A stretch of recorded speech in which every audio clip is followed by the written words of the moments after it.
Hi everybody, this is Stephen here at Bywater Farm in Georgetown, Kentucky, and we are out in our pumpkin field right now.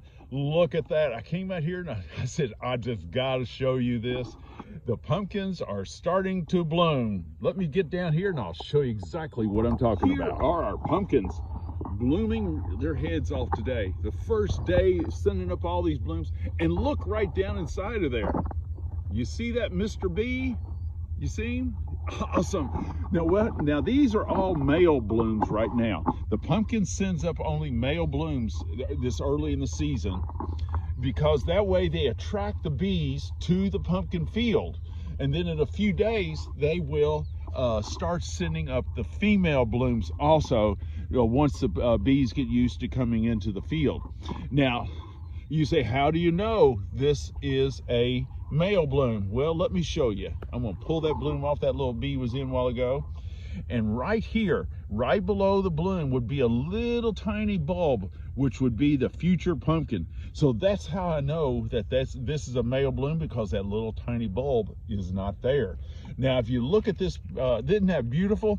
Now these pumpkins only, the blooms only open up one day. They open up this morning. If you come back out here around 1 to 2 o'clock, this bloom will have withered, closed up, and died.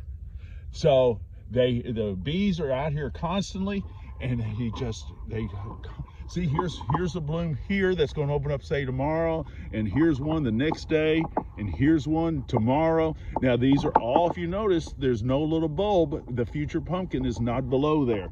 So this is loaded with male blooms, and soon there will be female blooms.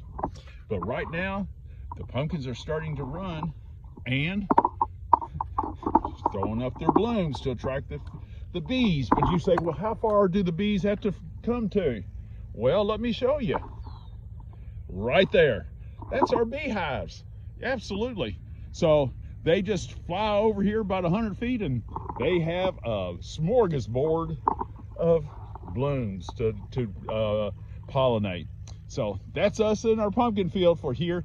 This is really the beginning of the 2024 pumpkin season. We'll talk to you later.